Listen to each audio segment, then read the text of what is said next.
Hare Krishna, Krishna Krishna, Hare Hare, Hare Rama, Rama Rama, Hare Hare, Hare Krishna,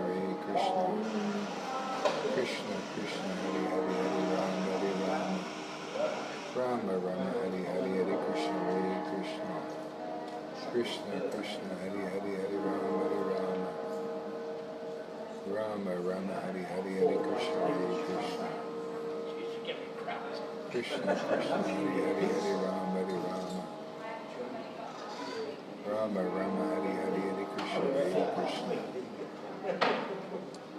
Krishna Krishna, Hare Hare, Hare Rama, Rama Rama, Hare Hare, Hare Krishna, Krishna Krishna, Hare Hare, Hare Rama, Rama Rama, Hare Hare, Hare Krishna, Krishna Krishna, Hare Hare, Hare Rama, Rama Rama, Hare Hare, Hare Krishna, Krishna. Hey there. Okay, well, let's see if anybody else comes here, and we'll chant a little bit first. Talk here. Seems a lot of discussion today about certain things. Krishna Krishna, Hare Hare, Hare Rama, Rama Rama, Hare Hare. Hare Krishna, Krishna Krishna, Hare Hare, Hare Rama, Rama Hare Hare, Hare Krishna, Krishna Krishna, Hare Hare, Hare Rama, Rama Rama, Hare Hare, Hare Krishna, Krishna Krishna, Hare Hare, Hare Rama, Rama Rama, Hare Hare, Hare Krishna, Krishna Krishna, Hare Hare, Hare Rama, Rama Rama, Hare Hare, Hare Krishna, Krishna Krishna, Hare Hare, Hare Rama, Rama Rama, Hare Hare, Hare Krishna, Krishna Krishna, Hare Hare, Hare Rama, Rama Rama, Hare Hare, Hare Krishna, Krishna Krishna, Hare Hare, Hare Rama, Rama Rama, Hare Hare, Hare Krishna, Krishna Krishna, Hare Hare, Hare Rama, Rama Rama, Hare Hare, Hare Krishna, Krishna Krishna, Hare Hare, Rama, Rama Rama, Hare Hare, Hare Krishna, Krishna Krishna, Hare Hare, Hare Rama, Rama Rama, Hare Hare, Hare Krishna, Krishna Krishna, Hare Hare, Hare Rama, Rama Rama, Hare Hare, Hare Krishna. So I'll wait for a couple more people let's see if anybody else comes, and then we'll talk about this. Krishna Krishna, Hare Hare, Hare Rama, Rama Rama, Hare Hare, Hare Krishna, Krishna Krishna, Hare Hare, Hare Rama, Rama Rama, Hare Hare, Hare Krishna, Krishna Krishna, Hare Hare, Hare Rama, Rama Rama, Hare Hare, Hare Krishna, Krishna Krishna, Hare Hare, Hare Rama, Rama Rama, Hare Hare, Hare Krishna, Krishna. A little bit more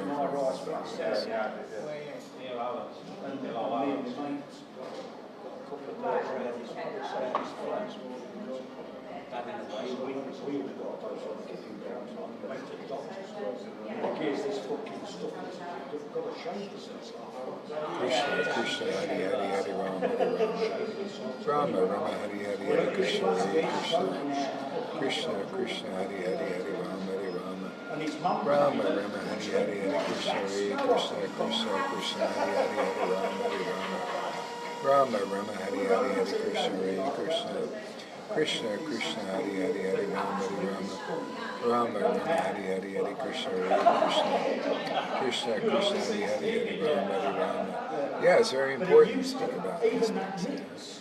Yeah, Krishna Krishna, Hare Hare, Hare Rama, Rama Rama, Hare Hare, Hare Krishna, Krishna Krishna, Hare Hare, Hare Rama, Rama Rama, Hare Hare, Hare Krishna, Krishna Krishna, Hare Hare, Hare Rama, Rama Rama, Hare Hare, Hare Krishna, Krishna Krishna, Hare Hare, Hare Rama, Rama Rama, Hare Hare, Hare Krishna, Krishna Krishna, Hare Hare, Hare Rama, Rama Rama, Hare Hare, Hare Krishna, Krishna Krishna, Hare Hare, Hare Rama, Rama Rama, Hare Hare, Hare Krishna, Krishna Krishna, Hare Hare, Hare Rama, Rama Rama, Hare Hare, Hare Krishna, Krishna Krishna, Hare Hare, Hare Rama, Ram by Rama Hari Hari Hari Krishna Hare Krishna Krishna Krishna Hari Hari Hari Rama Ram by Rama Hari Hari Hari Krishna Hare Krishna Krishna Krishna Hari Hari Hari Rama Ram by Rama Hari Hari Hari Krishna Hare Krishna. Okay, so I think it's enough now.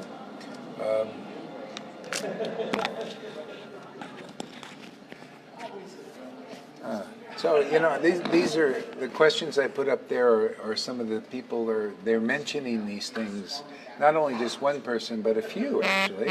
And so I kind of like see it as a signal to discuss these things. I don't exactly know what I'm going to say really, more or less, but I know this is very important. So I've noticed, some of the devotees are saying that they're feeling worthless, and that they're not doing enough for Krishna. Okay, I've heard that from three persons already, and this is in the last day. Okay, so 3 persons are saying that they're feeling worthless, and they're not doing enough for Krishna. Okay, and should they be afraid of the spiritual master? Should they be afraid of the spiritual master? So I want to discuss some of these things because, I just need to get clear about this. So remember, there's the worship where you can worship the Lord being impelled by fear, like fear of not wanting to go to hell and being punished. See? So a lot of people, they're afraid of the Lord actually, and that's why they engage in the Lord's service. And that translates into being afraid of the guru too. And often the guru says, you must do this, you have to do this, you got to do this. Okay?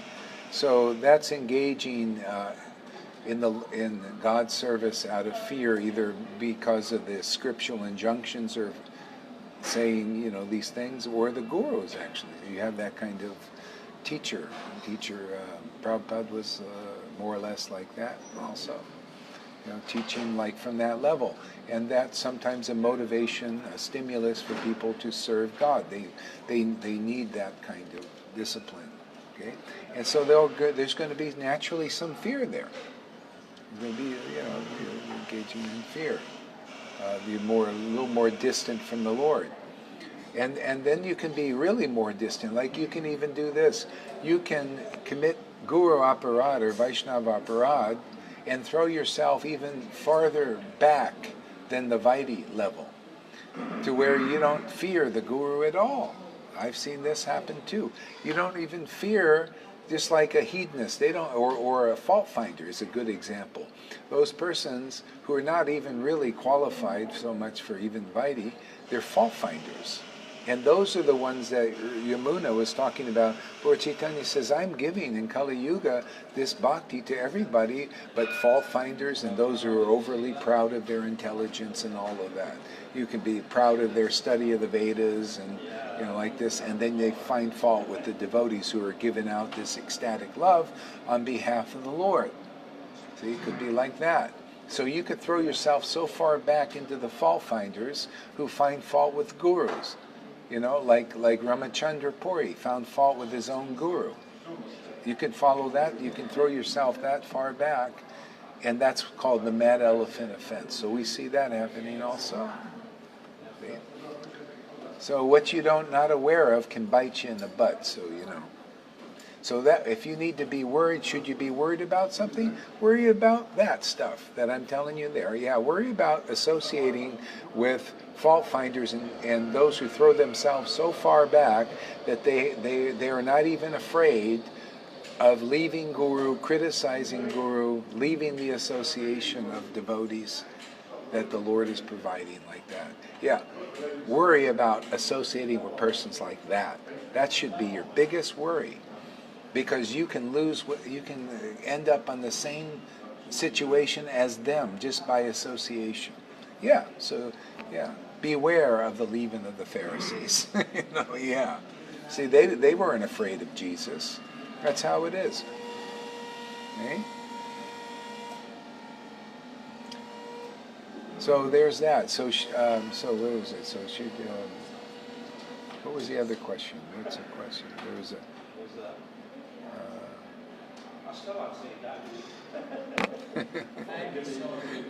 So the other one was... what was that other one there? I have to look on here, maybe I can see it.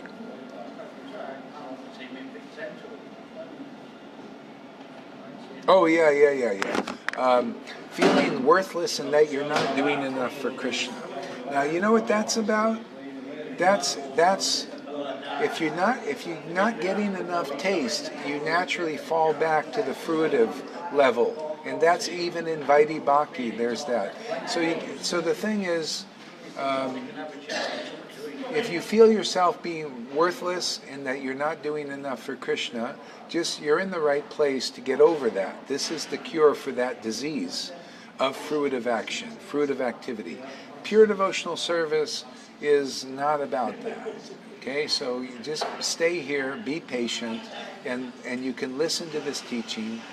Is the more taste you get, the more you'll overcome that desire to try to justify yourself before God by fruitive action.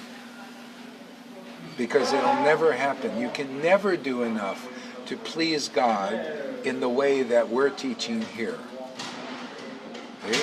The only way you can do that, to please God in the way we're teaching here, is by taste. Okay? And that method is given here. Just continue to associate with devotees. Take advantage of their association. Hear and chant. Listen to them. Listen to what they're instructing. Do the best you can. And if I say it'd be good to get up early in the morning, you have to look. Can you physically actually do this? Can you actually do it? Maybe you can't. Maybe like Yamuna, she has a lot of things to look at and to take into consideration. Maybe Dasud also.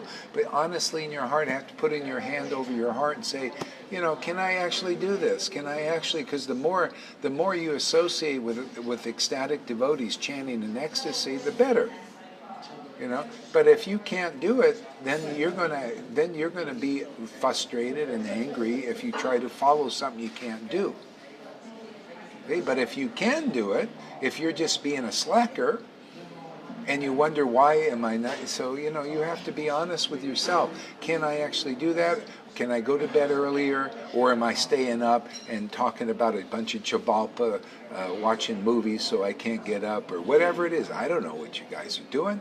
Whatever it is that's in the way, you got to just be honest with yourself, because the bottom line is, if you're feeling that you're worthless and you're not doing enough for Krishna, well, that means you need more taste.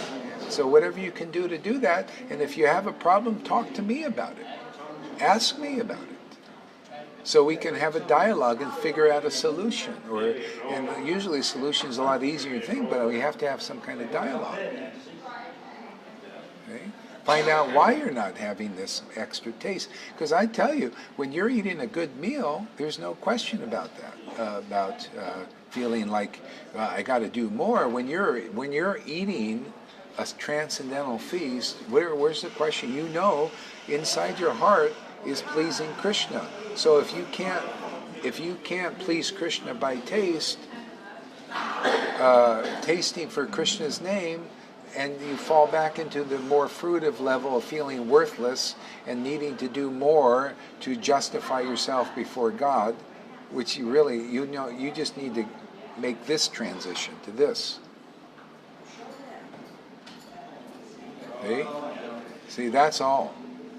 See, so we dialogue a little bit, and I'll tell you, so that's the thing, and I'll tell you, and a lot of it's just you got to listen to hear what I'm saying, and even if you can't follow it, maybe like Yamuna, she needs a little extra sleep, but she also has to ask herself, well, could I go to bed earlier? Am I staying up and doing other things, or am I just, So, we just got to be honest about it, and we can dialogue with me. If you're unclear about something, talk to me.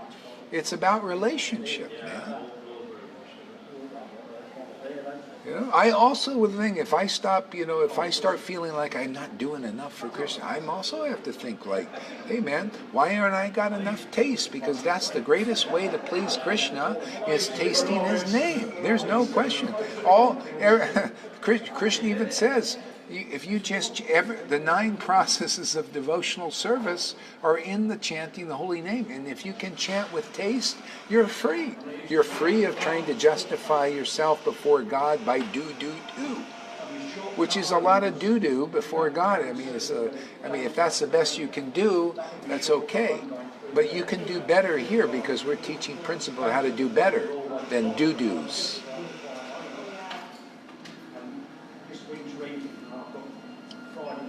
Yeah, yeah. So a lot of times we have to have a discussion about that individually. See? Like for you, Karuna, right? For something for you to do, and your wife there to do, it might be a different thing. So because it's individual, you have different circumstances that you're dealing with. Okay? And how it is. Okay, so the thing is, if you're feeling that I need to do more and I'm not doing enough and all that, you need to get more taste. And so you're in the right place for that. So and then just do some dialoguing with me and talking and get over this and get more taste. But anyway, going on Sankirtan is great. Associating with devotees, if you can, get up early in the morning more. Hear from devotees, and you're going to increase your taste. See? So you're going to get more and more attached. And sometimes you're doing the best you can, and still might have that trend. It's still hey man, don't worry about it. You'll get over that. You'll start to please Krishna by taste, more and more and more. Right? So, and then also fear. The more taste you get, the less you'll fear. And then I could just, and you'll laugh at me.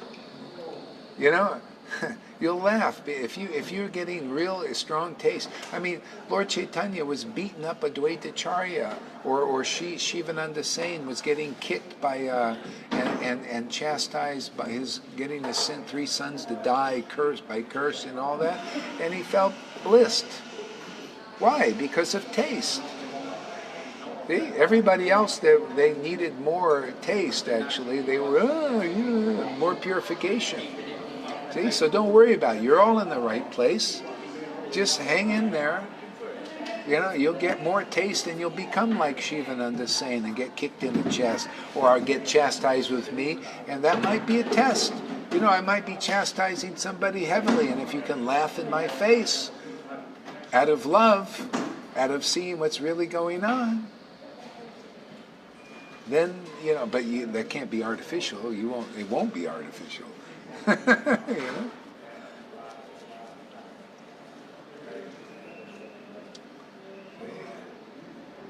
So, yeah, it's kind of like that. So don't worry, just communicate with Guru, communicate with me here about stuff if you're unclear about things.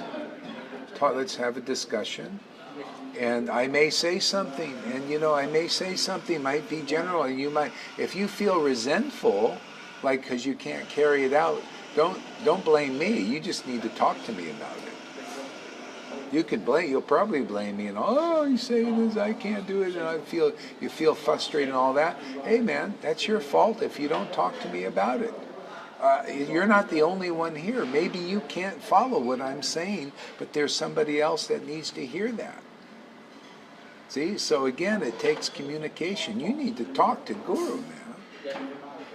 You need to be honest. See? Because those who are not able to be honest, they have problems. They, if you're so far away, if I tell you something, so communicate, be honest, man.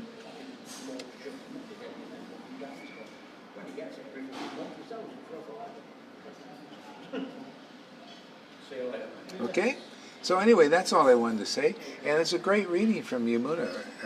I love this. This stuff is such the essence. There's some things that were not quite right. It's just usually in the translation, that's all. They're just using a wrong word. Like, it's not material, Lord Chaitanya having a spiritual master. That is not a material thing at all. It's like saying it's a material perspective of Lord Chaitanya having a mother or father. No, that is also a spiritual perspective, and a higher one, actually. A higher spiritual being, because that's the Yoga Maya. That's the ultimate understanding. So the intermediate understanding is Lord Chaitanya is the spiritual master of the universe. See? The deeper revelation and the deeper ras is that Lord Chaitanya has a spiritual master, has a mother and a father and all that, and relish that intimacy, that ecstasy in there. That's really the higher thing. That's another reason why you need a bona fide guru to straighten out even the shastras that are, that book was translated, Chaitanya Bhagavat, by persons that were not, so that could be a lot of the good stuff is in there too. It's wonderful. But you get an added boon. You have a living devotee here who is conclusive. He can help you. I can help you guys understand things, because now when you think about that, that's not a material thing, that Lord Chaitanya had a guru and a spiritual master. It's not material at all. That's actually, that translator made a bit of an offense there. So I'm here to straighten these things out. Man, you don't know. You're very lucky to have this kind of understanding coming through here, because if I wasn't here, you have a lot of stuff that would be unclear.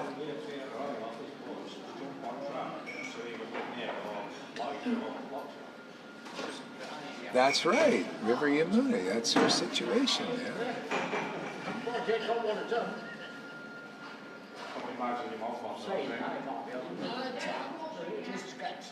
So, why are you saying that there, River? Can I ask? What is your point there? I know you have. I think I'm saying you haven't, or something. So I don't know exactly what's behind that, what you say there.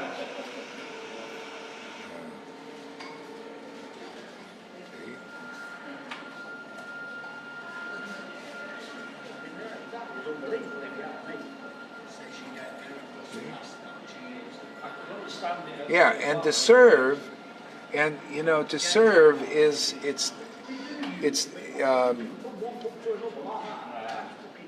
I'm here to help devotees get taste for Krishna. That's the greatest service. That'll make me so happy, because the stronger your taste is for Krishna, for his name, his pastimes, and all that. See? That's the ultimate service, and that's my thing is here. So that is, you have changed your whole life to serve, and that is for your benefit. That is very fortunate that you had that desire to change your life to serve, because that is going to be your greatest happiness for doing that.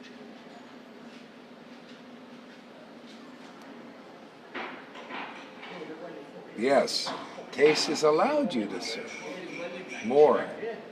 Okay? That's why not everybody is qualified to be here. They're qualified for the Vaidhi thing and to serve because of the force and the fear of the scriptures and fear.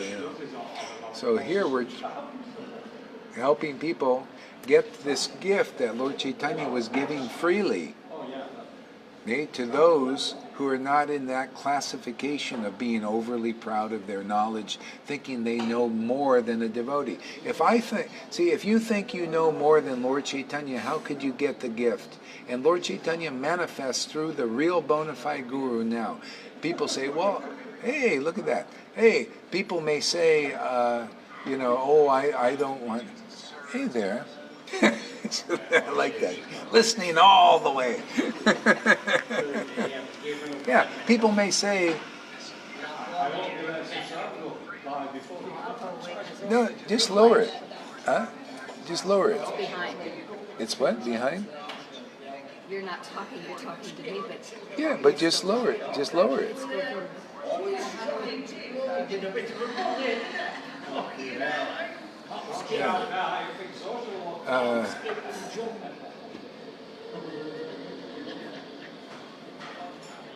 Yeah, so that's right. Taste. I forgot what I was saying, but anyway, you know, exactly. Taste the love. So that's what we're working on here, is the taste. And the more taste everybody gets, the more you'll get out of that level of do. I have to do to justify myself before God. Then it's just a matter, you're tasting, you're happy, we're happy together, we just have a lot of fun. Okay? Even if I get mad, you'll laugh at me. See? But if you're laughing at me and you're in offense, then that's not good either. There's some that do that, and they're thrown back with those laughers, the fault finders. They're laughing at me also. You commit offense towards Guru, you're thrown into that pile. That's backwards of the fault finder. There's a lot of fault finders in Vaidhi, you see, and they're also they're not going to get this ecstatic love until they get over that fault. You know, if they don't, they'll go through the whole Kali Yuga and not get this ecstatic devotion. See? And those who listen here, because if you listen here, you're listening to the person who is motivating this puppet, and he's telling you how to get through this narrow gate to get this great gift of ecstatic devotion that's being given freely in this Kali Yuga, and it's given now. Meena had the right realization. I'll share that because that's it. You know, the Parampara wants to give this ecstatic devotion. Whoever believes our preaching and listens, all you have to do is listen. If you can't follow, don't be frustrated. No problem, man. No problem. Just, don't be frustrated. If you are, talk to me. If you're feeling you're doing something, the worst thing you can do is to do something that makes you, in your heart, really unhappy. But don't fault me. I'm telling you right now, you should talk to me. If you're hearing, I'm talking to many people here at many different levels. So you may not be on that level. And if you try to execute an instruction here that you can't follow, the Lord in your heart will be unhappy. And you don't talk to me to get it clear. It ain't my fault. It's your fault for not understanding this. It's about relationship. It's about relationship. Krishna says a lot of things in the scriptures. Krishna says through Sukadeva Goswami, what do you need a bed for when you got your arm? Just go out there and lay on the ground on your arm without anything. You know how many people feel frustrated? Oh, I can't do that. I can't do it, Well, hey man, if you got a living devotee, you can get all that stuff clear. A lot of people, you don't have that. So then you're stuck with the passive scripture. They think, oh, let me be a Ritvik forever, or not understanding how these kind of, the amazing things we discuss here because of the amazing empowerment going on here. You don't think this is, you think I would put amazing grace on that title? You think I'm that kind of a cheater or a liar or a hypocrite or an exaggerator? It's amazing grace coming through this Sangha here. Amazing. Things that if you don't have something alive in this world in a vigraha that's with real ecstasy and real conclusive truth, you ain't going to get it in this world. That's amazing grace, man.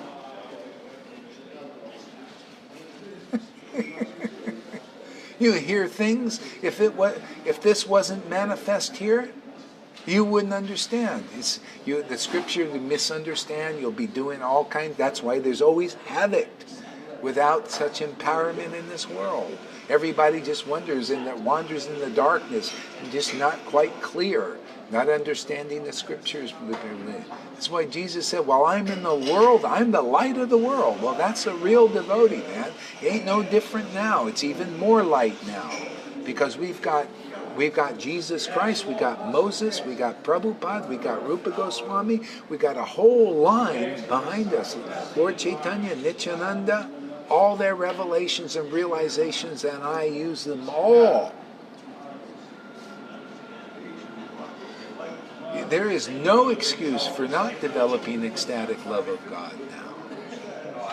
People, even those fault finders, everything you're reading that you read this morning that's not clear, we clarify for even them to have a chance to get it. Even them, that Lord Chaitanya said, I'm not giving it to them. We clarify it so that even they have a chance. Otherwise, they got no chance. They can't understand these things. You need a living force in this world to explain things as it is. And if anyone listens, you can get over any fault, anything that is not. That's why you see, I open my mouth, people leave here, and I tell you why they leave here. I tell you clearly, so much so that it's even possible that they may understand and not die without this bhakti.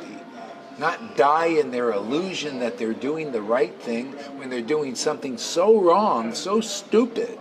Make it so clear they can even see that they're an idiot, hopefully.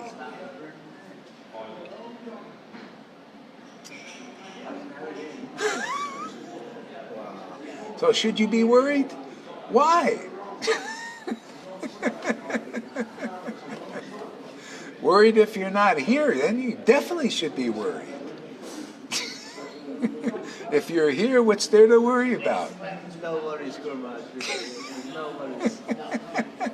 No worries. Krishna will make sure you understand every little thing.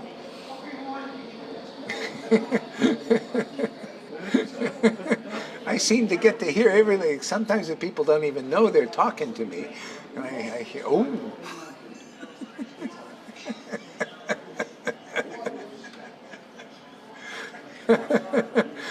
Like Janaki, she was saying certain things she didn't even know she was saying. I said, oh, I heard that. And then I hear River Yamuna say the same thing. And then I hear Dasud say the same thing. I said, oh, okay, we got to talk about this. This is, it must be important.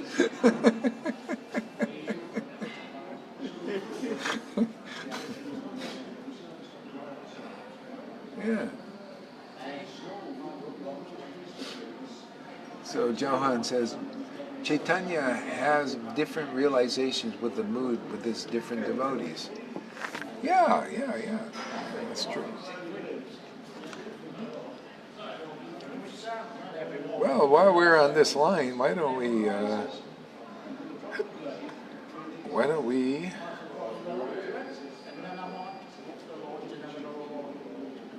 read from Srimad Bhagavatam while we're up here? Freddie says, you give a special spiritual advice as spiritual masters. Some of us are dealing with physical issues that might not be their expertise. Yeah. For we need to go to doctors and therapists as they are. They also don't have the right answer. It's very frustrating. For that we need to go to doctors. Yeah, well, I mean, with dealing with different physical issues. Yeah, I agree. Well, you know what to do. It's not my expertise. You know, like I got a tooth problem. I got a finger problem right now. Everybody has their problems. You know, what are you going to do? So you got the problem, and they may not be able to heal. I may go and get the finger. They can't do anything, or it gives it wrong things, or what to do, man. You know? Yeah. Just do the best you can.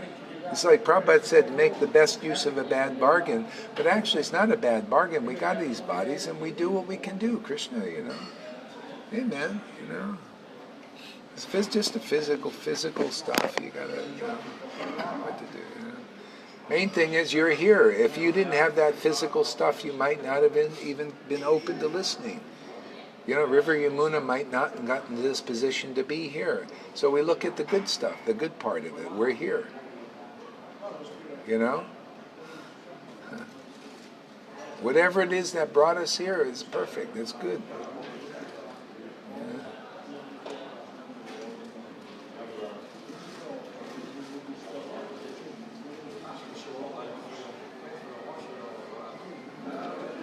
All right, so let's see here.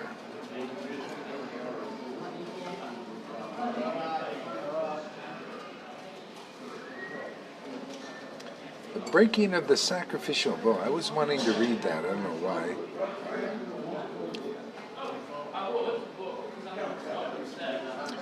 So that's interesting here. This is 10th canto, And it comes right after Krishna and Balaram enter Mathura, and then there's the chapter breaking of the sacrificial bow, and Krishna kills the elephant, and killing of Kamsa, Krishna rescues his teacher's son, stuff like that. Okay, let's see the breaking. We'll read this. Let's see where it is. Did you all walk into town today together? Yeah. Oh, we separated at one point, then met up. Oh yeah? Why'd you separate? He needed a nap. Oh, where'd you do? On a bench or something? In the park, yeah. In the park? So I just kept going. You kept and then going? I had to take a little break, and Oh, okay. I walked out, and there he was. Oh, wow. It was Krishna. Oh, okay. Hey, you know what? I need to go to the bathroom. Can you somebody sit in this chair here for a minute? And you can read some of this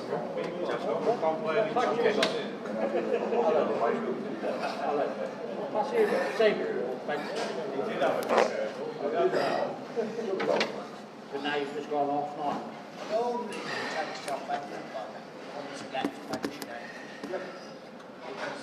What they say is Srimad Bhagavatam, 10th canto. Lord Krishna said, "Who are you, O beautiful thighed one? Ah, anointment. Who is it for, my dear lady? Please tell us truthfully. Give us some of your finest ointment, and you will gain a great boon."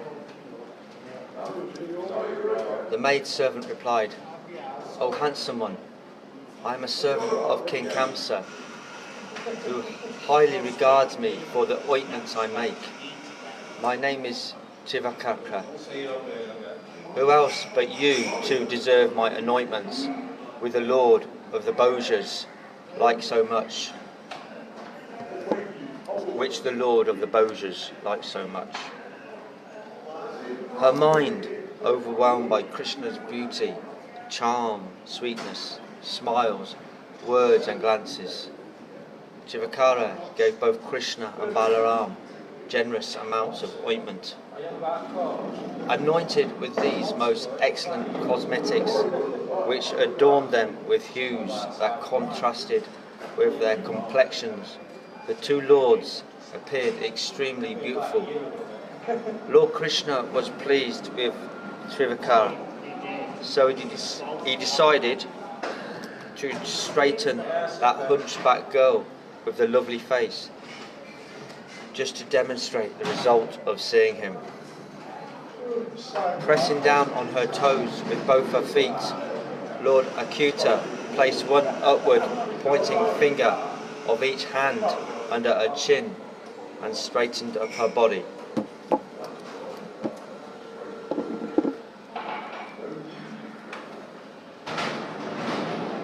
Simply by Lord Mukunda's touch, Tiraka was suddenly transformed into an exquisitely beautiful woman with straight, evenly proportioned limbs and large hips and breasts.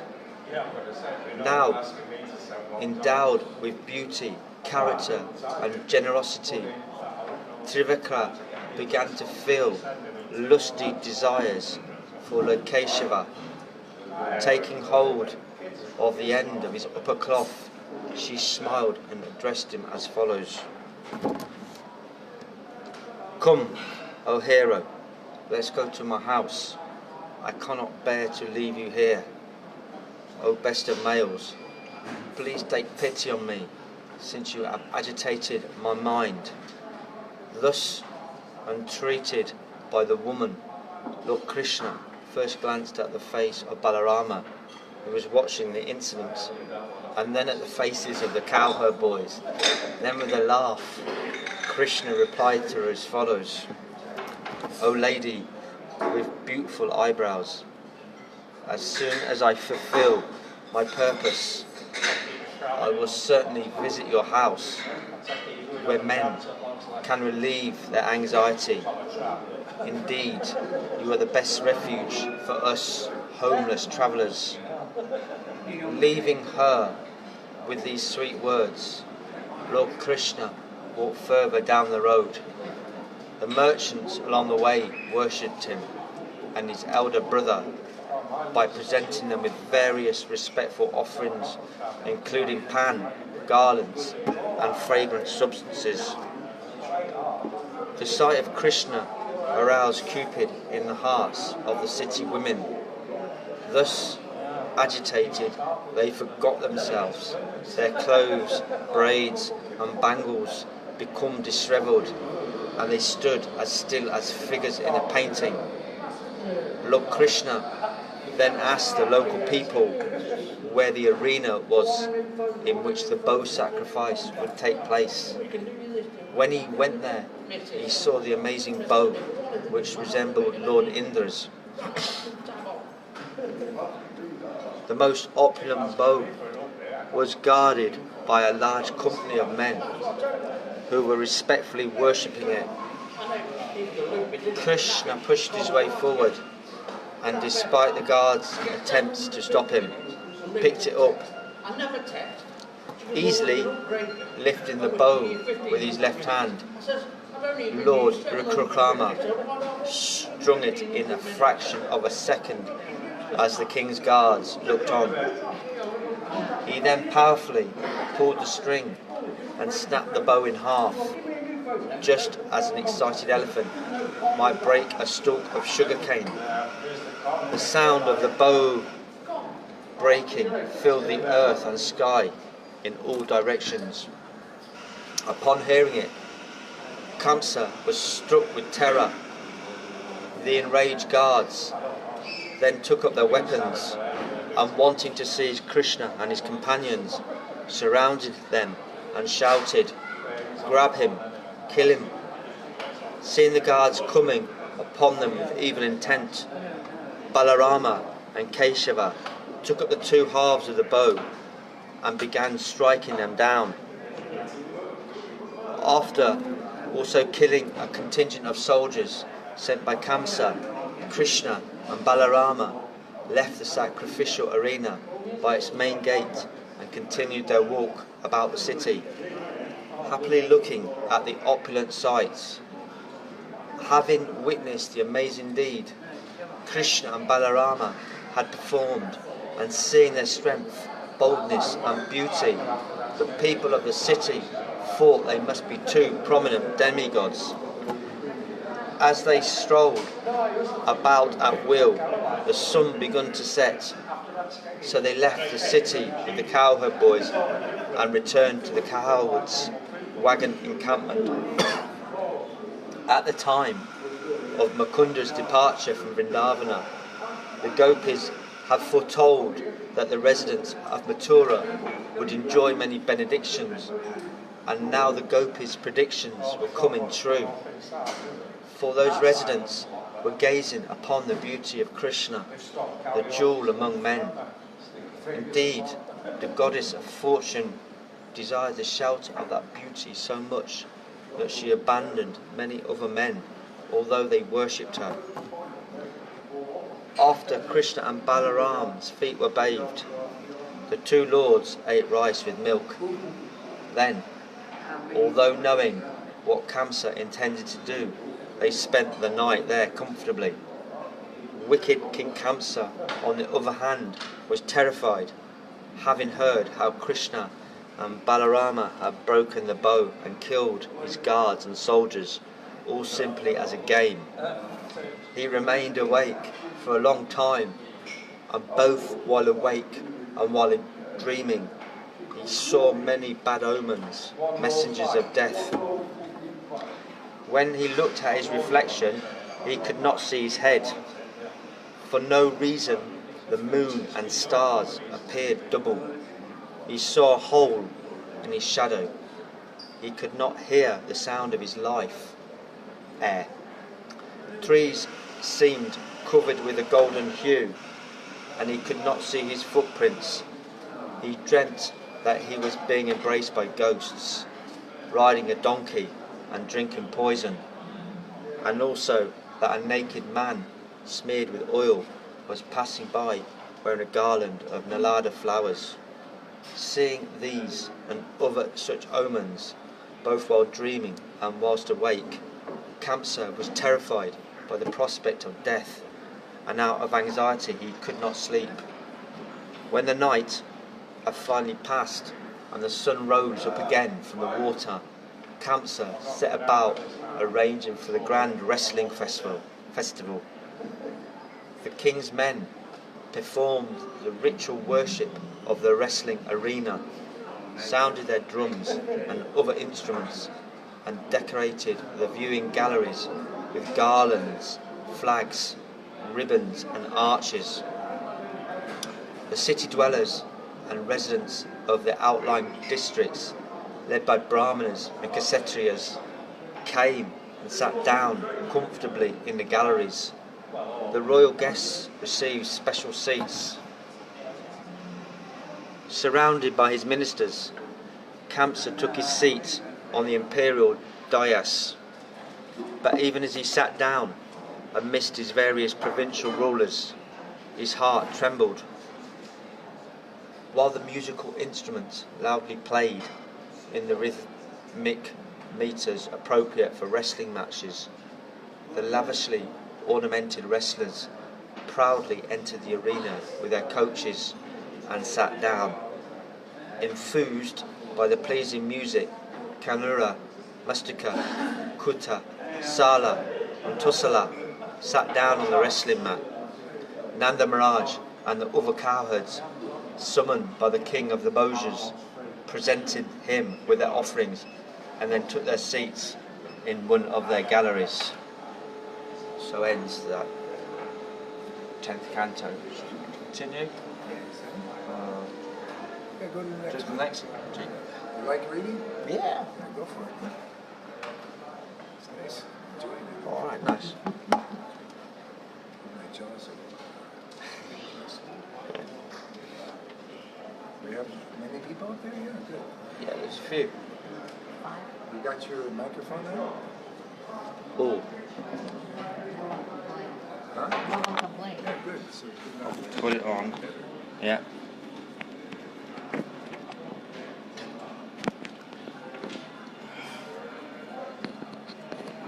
You want more coffee? Can I have that coffee cup? Gee, How about you, Billy? You want one? I'm all right, thanks. Oh, go on. Yeah, lovely. You want one? Yeah. How did you do yours? Just So, Krishna kills the elephant Just like that. Kuvalayapatya. Sukadev Goswami. we have this here.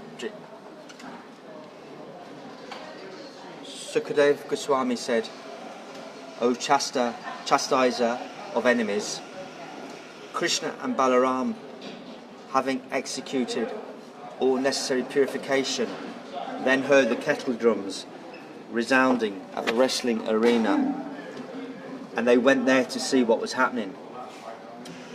When Lord Krishna reached the entrance to the arena, he saw the elephant Kuvaladipha blocking his way at the urging of his keeper.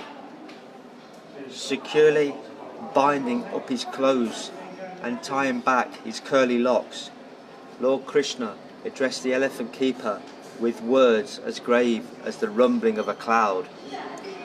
"O driver, driver, move aside at once and let us pass. If you don't, this very day I will send both you and your elephant to the abode of Yamaraj." Thus threatened, the elephant keeper became angry.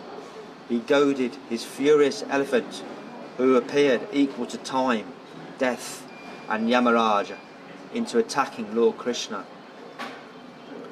The lord of the elephants charged Krishna and violently seized him with his trunk, but Krishna slipped away, struck him a blow and disappeared from his view among his legs. Infuriated at being unable to see Lord Keshava, the elephant sought him out with his sense of smell. Once again, Kuvaladipha seized the Lord with the end of his trunk, only to have the Lord forcefully free himself. Lord Krishna then grabbed the powerful Kuvaladipa by the tail and playfully dragged him 25 bow lengths as easily as Garuda might drag a snake. As Lord Achyuta held onto the elephant's tail, Achyuta held onto the elephant's tail, the animal tried to twist away to the left and to the right, making the Lord swerve in the opposite direction, as a young boy would swerve when pulling a calf by the tail. Krishna then came face to face with the elephant and slapped him and ran away. Kuvaladipala pursued the Lord, managing to touch him again and again with each step, but Krishna outmaneuvered the elephant and made him trip and fall. As Krishna dodged about, he playfully fell on the ground and quickly got up again. The raging elephant, thinking Krishna was down, tried to gore him with his tusks, but struck the earth instead. His prowess foiled, the lordly elephant Kuvaladipa went into a frenzied rage of frustration, but the elephant keepers goaded him on, and he furiously charged Krishna once again. The Supreme Lord, killer of the demon Madhu, confronted the elephant as he attacked. Seizing his trunk with one hand, Krishna threw him on the ground. Lord Hari then climbed onto the elephant with the ease of a mighty lion, pulled out a tusk, and with it killed the beast and its keepers. Leaving the dead elephant aside, Lord Krishna held onto the tusk and entered the wrestling arena. With the tusk resting on his shoulder, drops of the elephant's blood and sweat sprinkled all over him, and his lotus face covered with fine drops of his own perspiration. The Lord shone with great beauty. My dear King, Lord Baladeva and Lord Janardana, each carrying one of the elephant's tusks as his chosen weapon, entered the arena with several cowherd boys. The various groups of people in the arena regarded Krishna in different ways when he entered it with his elder brother. The wrestlers saw Krishna as a lightning bolt, the men of Mathura as the best of males, the women as Cupid in person, the cowherd men as their relative, the impious rulers as a chastiser, his parents as their child, the king of the Bhojas as death, the unintelligent as the Supreme Lord's universal form, the yogis as the absolute truth, and the Vishnus as the supreme worshipful deity. When Kamsa saw that Kuvaladipa was dead and the two brothers were invincible, he was overwhelmed with anxiety, O king. Arrayed with variegated ornaments, garlands and garments, just like a pair of excellently costumed actors, the two mighty armed lords shone splendidly in the arena. Indeed, they overpowered the minds of all onlookers with their effulgences. O king, as the citizens of the city and the people from outlying districts gazed upon those two supreme personalities from their seats in the galleries, the force of the people's happiness caused their eyes to open wide and their faces to blossom. They drank in the vision of the Lord's faces without becoming sated. The people satiated, thank you. People seem to be drinking Krishna and Balarama with their eyes, licking them with their...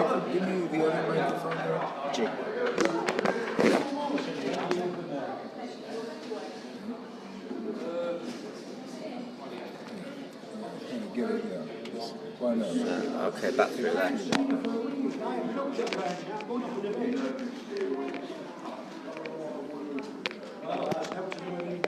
How much involved in gymnastics?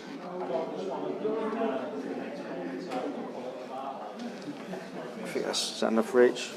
Yes. Yeah, here, put this on the table. I have it for you. You want some of this coffee? Okay. Here, give her the coffee. I never had a lot of it. Yeah, I just wanted to say, isn't it really wonderful how when Krishna enters the arena there, then people become happy. See? They were waiting for Krishna to come to Mathura so that they can get this happiness. It's the darshan of the Lord. See, it made them happy and it set them free. But not everybody was happy. You see, like the washerman was unhappy because of bad association with Kamsa. So some people are delighted. And that's the whole purpose. When the spiritual potencies here, those who are meant to be delighted, and they rise to life. Like Jesus said, when the Son of God comes, then people rise up to condemnation. See, those are the ones that are the fault finders and critics. And there are others that rise up and are delighted. See? And that's the time of when there's going to be some kind of liberation, something special on the planet.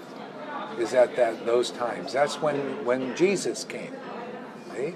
People rose up to condemn him, and some rose up to life. See, life is this ecstatic life.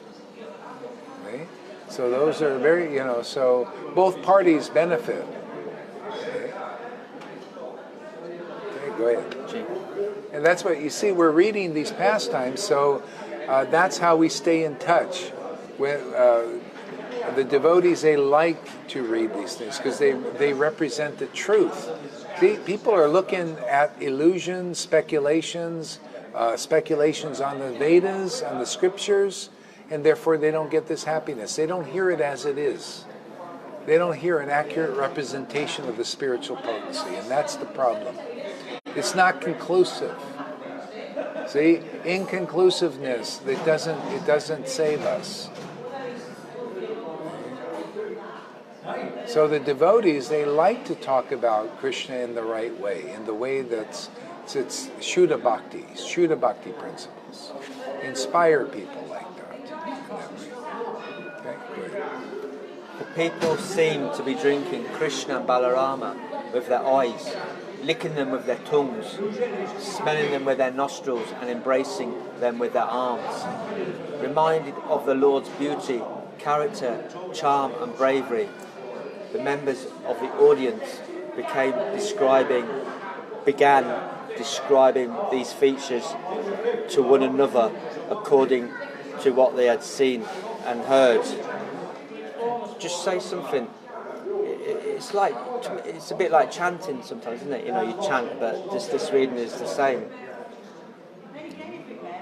When you really get into it, these two boys are certainly expansions of the Supreme Lord Narayana, who have descended to this world in the home of Vasudeva.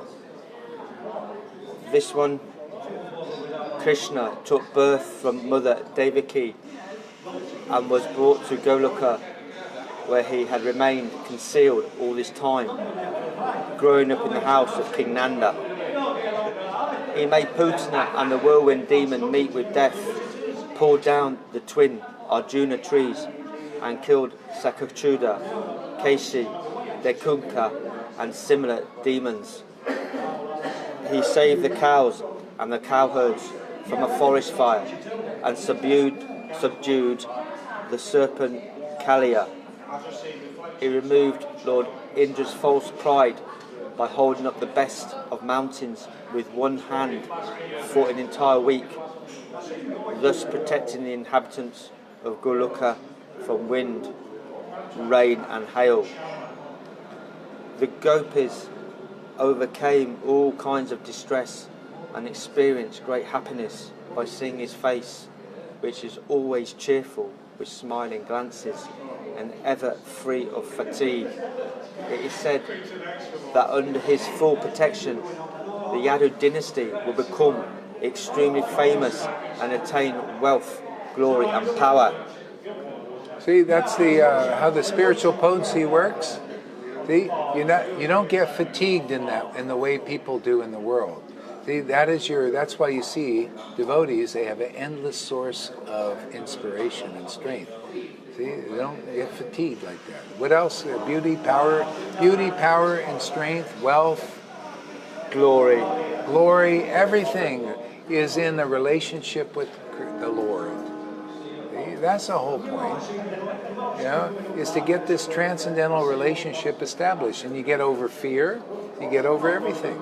All problems, is conquered. And so the gopis were like that, just by attracted to his smiling face, his attractive words.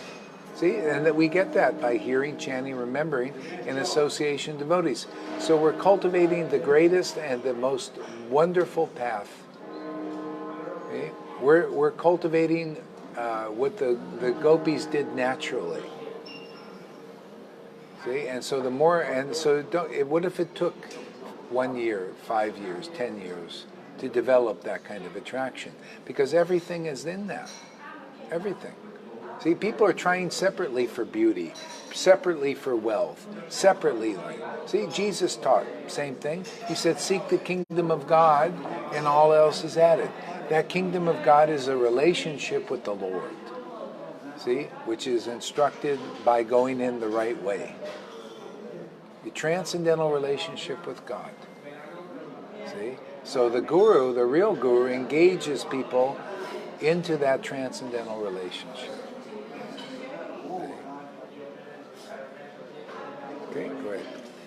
This lotus-eyed elder brother of his, Lord Balarama, is the proprietor of all transcendental opulences. He has killed Pralamba, Vatsaka, Baka, and other demons. While the people talked in this way, and the musical instruments resounded. See, that's why we attain Krishna just by taste. That's how the Lord kills all these demons. Fear, all of that stuff. All the lesser paths are conquered. Who wants to be pushed by being a do and never justifying yourself? Okay? That's why that path was given up by the Christians. They realized we can't do enough to attain justification and please God enough. See? It'll never be enough. See? But simply by chanting with taste, you will conquer everything. You conquer all lesser paths that people are forced to follow. You conquer the obligation to serve the demigods. Everything. You attain everything. All good things are just follow that. Get the blessings of the demigods. By doing the right thing, see, the demigods, Bali Maharaj didn't have to. He just did the right thing. He followed the right way, the right instruction of Prahlad Maharaj to serve Shuddha Bhakti. And the demigods even blessed him with showers of flowers. Yeah, so this is the way. The wrestler Kanura addressed Krishna and Balarama with the following words: O son of Nanda, O Rama, you two are well respected by courageous men and are both skillful at wrestling. Having heard of your prowess, the king has called you here, wanting to see for himself. Subjects of the king, who try to please him with their thoughts, acts, and words, are sure to achieve good fortune. But those who fail to do so will suffer the opposite fate. Say that again. Choose the subjects. Yeah, go ahead. Subjects of the king, who try to please him with their thoughts, acts, and words, are sure to achieve good fortune. But those who fail to do so will suffer the opposite fate. See, that's the perverted teaching. See, done by those who are servants of man. See, those who are servants of the false king. See, They never achieve good fortune that way. But that's the training. You serve the king, you serve society, you serve in the family, you serve the world, you serve all of that. See, but the true king is the Lord, is the Supreme Lord's spiritual representation. So again, the real leaders lead us to that kind of service.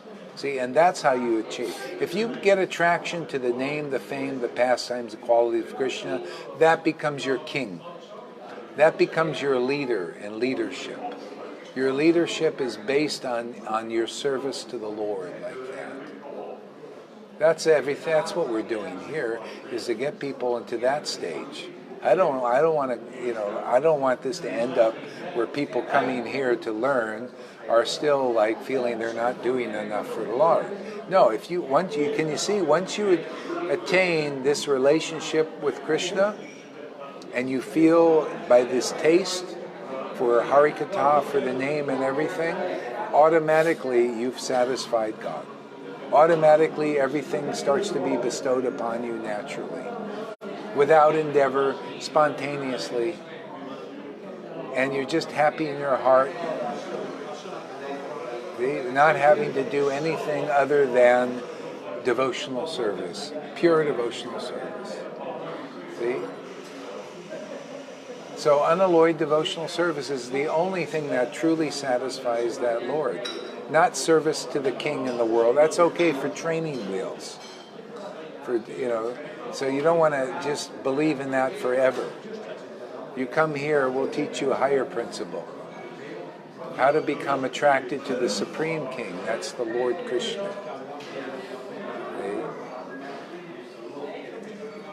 Then all good fortune will become. You see how everybody is, their consciousness is down in this world. They're believing the reflections, what is on the lower level, the lesser, and they're believing that's everything, and that's not right, Or your king might be somebody who is not. See, the Vaishnava is actually meant to be the leader, not even the Brahmin. The Brahmin is not good enough to do that. If you don't have a Vaishnava leading you in the world, well, better to have a Brahmin. But still, that ain't good enough. That's why I say, if you had Prabhupada as your king, you shouldn't want anything less than that. And that means not even a Brahmin can do it. You need a Vaishnava like that to lead. And where are they leading? Prabhupada just wanted, his part in the game is to get people closer to where they have an ecstatic, intimate relationship with Krishna like he did. See? And we're just carrying that work further so that people make it. And many will make it in this life and have already made it here.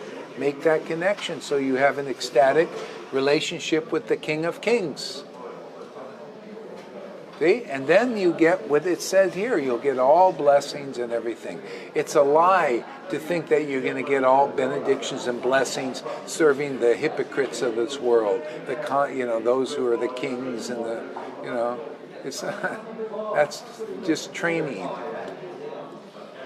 for the ultimate. And Bhagavatam is the ultimate.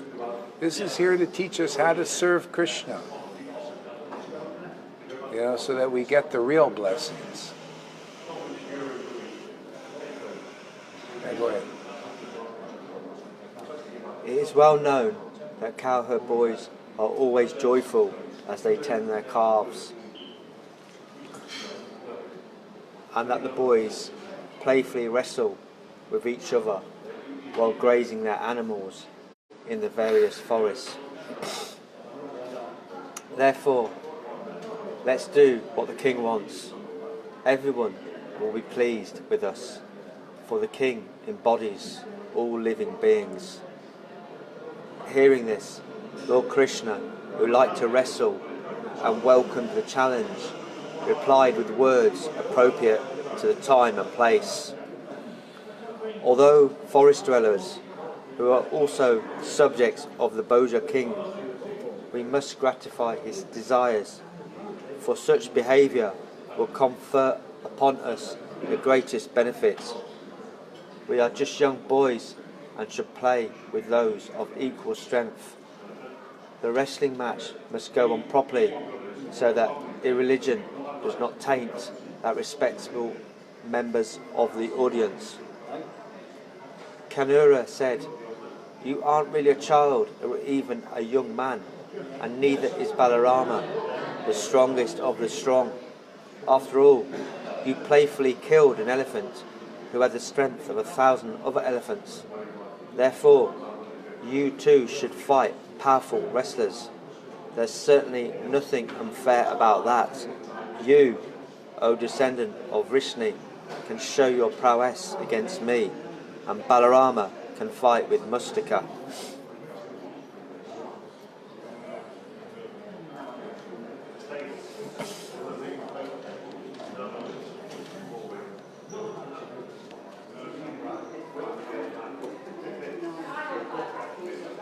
Could you put some sugar in? How much? 4, please. 4 sugar. Yeah. 4? What do you eat so much sugar for? That's not really healthy for you. 2. Two's Compromise. Okay, 2 better. Better than 4. Man. 4 is sugar.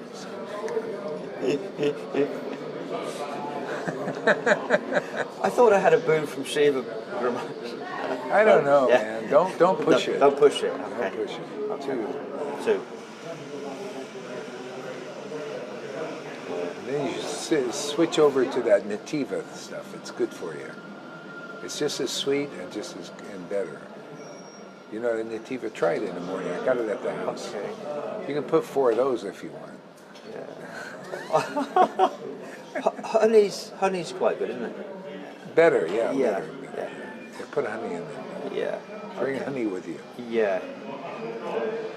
Okay, the killing of Kamsa.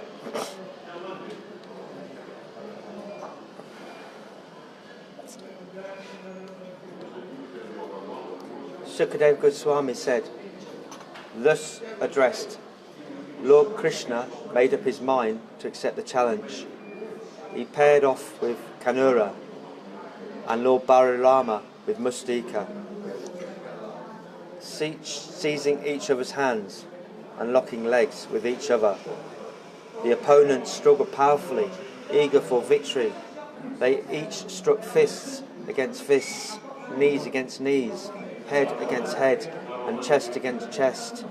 Each fighter contended with his opponent by dragging him down about in circles, shoving and crushing him, throwing him down and running before and behind him, forcefully lifting and carrying each other, pushing each other away and holding each other down.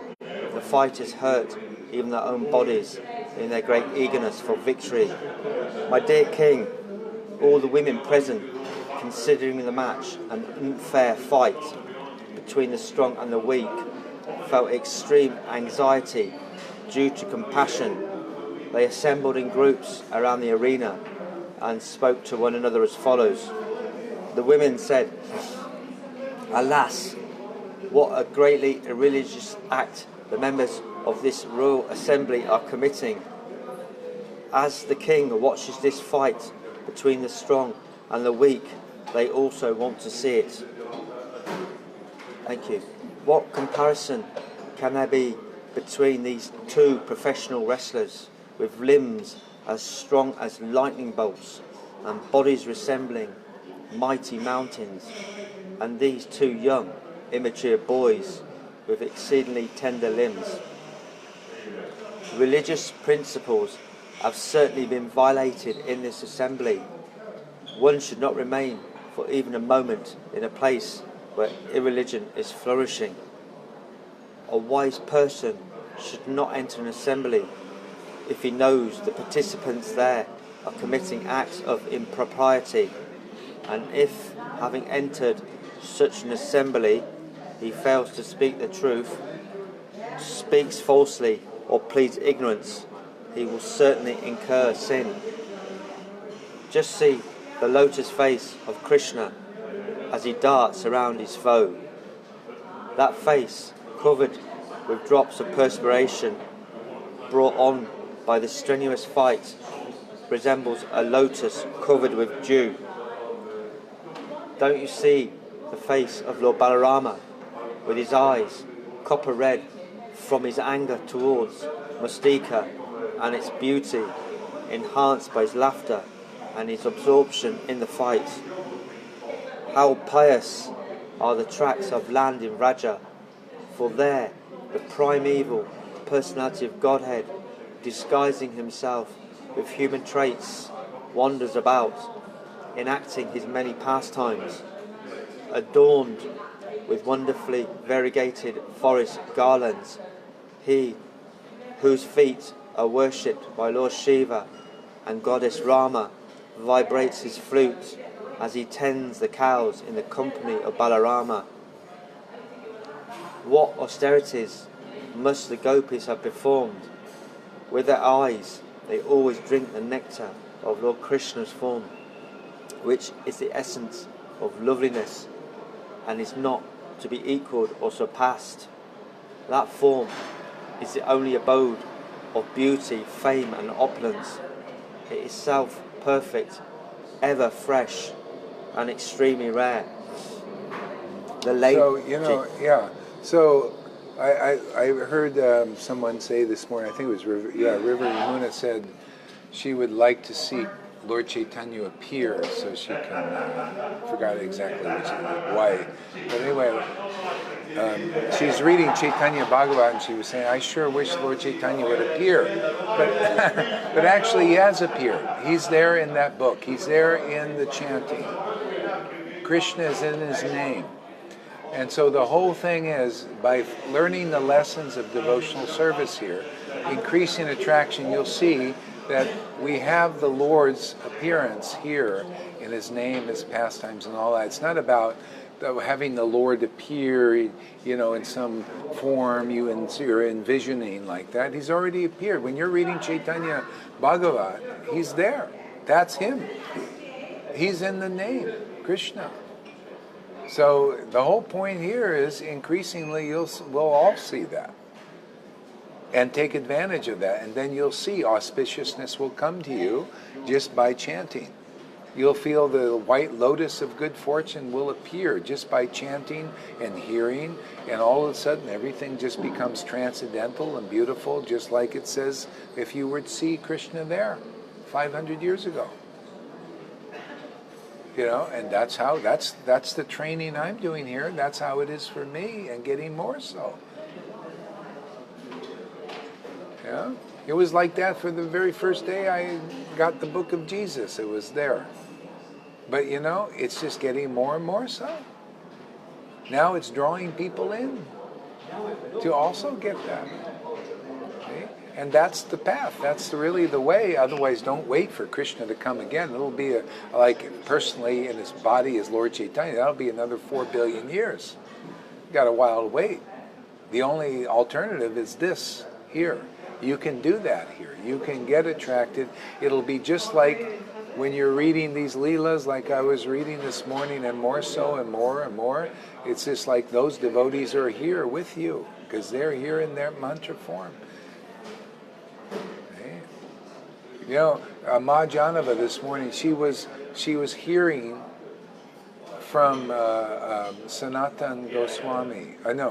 Hearing from Jiva Goswami, Sanatan's book about Gopakumara, and tears were flowing. She was right there with Gopakumara. See, that's how it works. Otherwise, you can't do it this other way. You have to wait a long time.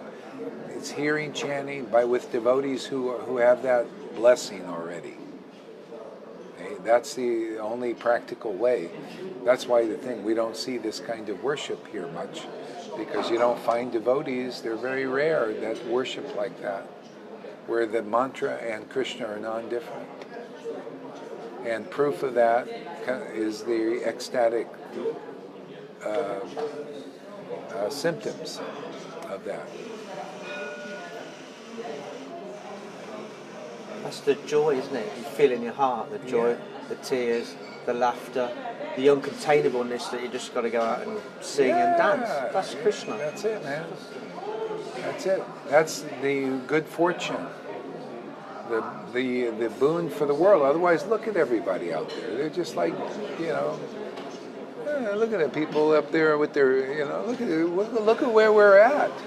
Can you imagine? Look at it. Everybody's got, what is it, 10 o'clock in the morning, they all got drinking their beers, man. And they even say, I was talking to that guy yesterday, he was saying, man, we're all in here just drinking our whiskey and beer, just waiting to die. These people, they're sitting there, they got to go to work, and, switch the cameras, show them with people out there. Would they look like enthusiastic about life out there? They're sitting on there. No. So the devotees who are in touch with the Lord's spiritual potency, they're the only live wires in this world. It's the only real life in this world, is that. That's why people who are purified, they feel happiness seeing a devotees. Feel blissful, you see. Feel the shelter Guru Maharaj, that's why it's coming through, and that, what you gave class about today is so on point. It's a subtle thing that creeps into the Sangha, that people go away and listen to those who've got ecstasy but think they're on equality. That's not right, and I love that class. I won't listen to videos of those who've gone away from Guru Maharaj. I don't want to receive them, I don't want to hear them. If you've gone away, if I fell down, I would approach Guru Maharaj, and so anyway. Yeah. I thought it's a really important class, because that's a subtle thing that those out there coming along might not be able to differentiate. So those of us who've had this awakening through Guru Maharaj can stand up and say, this Guru Maharaj, this Acharya, has given it to us, and those out there who've gone away thinking there's equality, they're deluded, they're in illusion, and they're poisonous. So I don't listen to them, they're off my friend list. And that's it, man. That's just coming through Guru Maharaj. That's an important point today. And it's not something that is a new thing. Jesus gave the same instruction, because the last obstacle to this Maya is that level of competition and equality, wanting to be equal with God. That's Brahman. See? And so the devotees, only the spiritual master can break you through it, and that's why they always have to talk about it to their sincere followers to get through it. Because a lot of persons, they get this energy and they get it, and they want to use it to water the weed of equality. That's a weed. It's not. It ends up. You end up being basically, you want God's position. And then it causes a real fall down. You become envious of the Lord by, stuff like that. So anyway, we're here to deal with that. So you either listen here or you listen there, or you listen to those who left, or you listen to here to the right, and I'll tell you logically why it's not a good reason to go that way.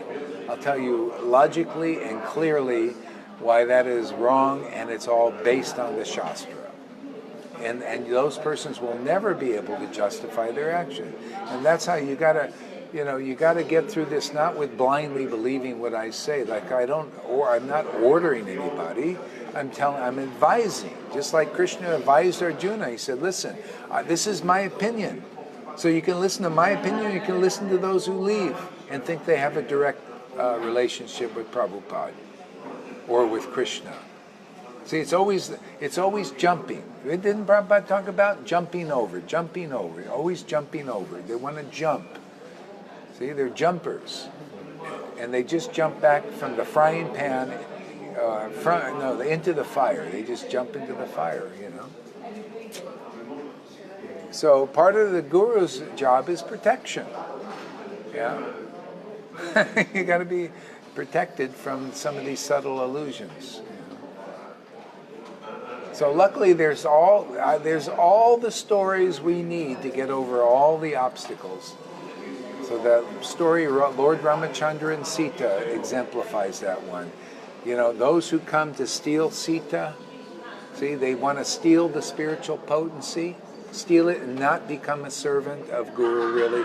They want to compete with Guru, they want to be Guru, and they won't admit it. They, oh, not me, but they act that way. See, the act is what they are, not what they say. Oh, I don't want to go, no, I don't want to be Guru. See? But look at my action. They take, whatever it is to do it. See, so the Guru sees that, the bona fide Guru, and then they tell their disciples. And if you listen, you can see it yourself. See, that's how. It's clear, and to be in our position is more than enough. And to realise we cannot do what you do.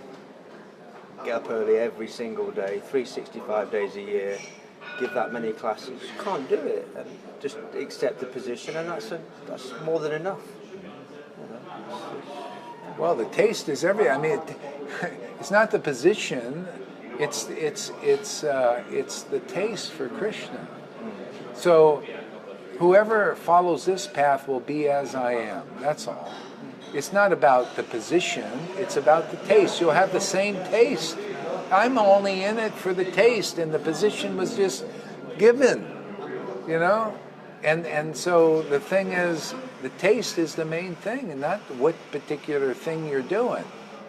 If you can get the same taste I got, who cares? Who cares? Because that's what it's about, man. It's getting the same love. Lord Chaitanya Lord Chaitanya was given the same love that he had.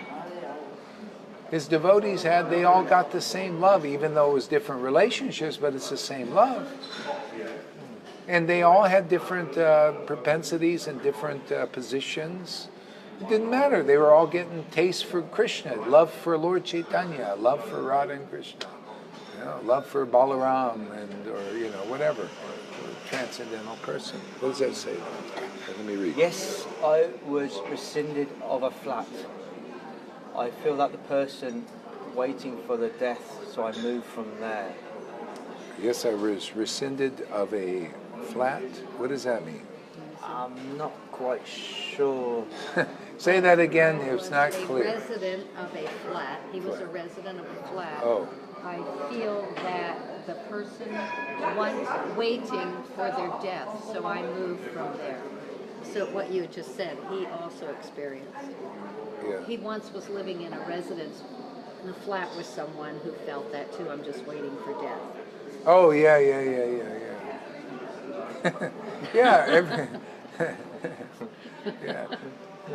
Yeah, but a lot of people is kind of like that, just waiting for death. They're all right in front of us here. Yeah. I personally, and this is the whole thing here, you should be waiting for life. Life is this service to Krishna and taste for chanting, all of this. Waiting for life.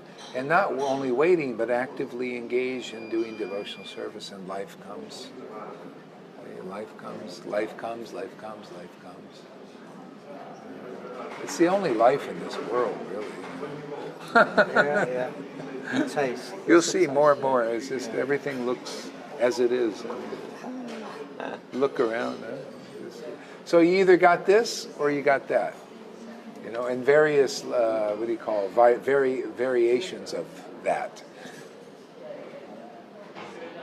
It's all intoxication, actually. You can be intoxicated with the false ego. You can be intoxicated with this. Intoxicated with the false ego of name and fame and all this. You can be intoxicated with the demigod stuff of being mystic yogis and controlling the... That's an intoxication, man, everything. So the only real alternative is being intoxicated with the holy name of Krishna. The pastimes, the qualities. See? Get intoxicated with that, and what happens? You get intelligent, you get blessings, you get the whole everything. I feel very intoxicated. Yeah, this is life, man. This is besides this creeper that we're teaching about here, there's unlimited imitations of it in this world. in this universe. People are thinking, no, this is, even amongst Vaishnavas, they said, no, this is Bhakti, being a big guru and all this, and worshipping those who are intoxicated with false prestige, and intoxicated with austerities, intoxicated being a big renunciate. It's all intoxication. It ain't the real creeper, man. That's why it takes somebody that you don't see. There's nothing special about me. The only thing special is Krishna. Is his name, is his pastime. It's everything. Okay? And that's being a servant of that. I'm just serving that. And everything else, attachments, all that stuff is not really real. See? So it's all about getting more and more absorbed in serving the name, the pastimes, the qualities of Krishna. And you don't have to be perfect. You have to just know it's not about being perfect. It's about getting just more and more absorbed and living out whatever you need to live out in this world.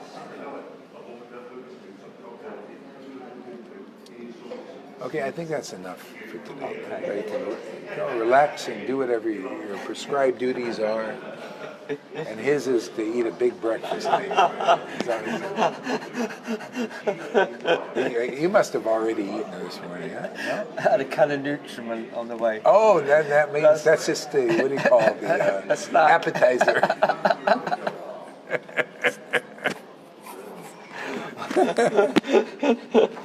As long as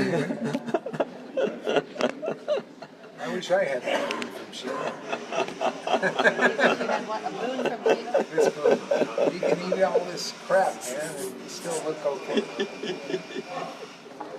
Maybe that's why you double over at some point. It's karma from that. That's when my stomach starts hurting. I have to rest my stomach. That was the nutriment. That's why I had to rest in the park. Like this. She drank it and then had to Really? lay down for a half hour. Greedy. Oh, yeah. No, don't touch. Did you touch it? Finish. Yeah, finish it. Yeah, finish.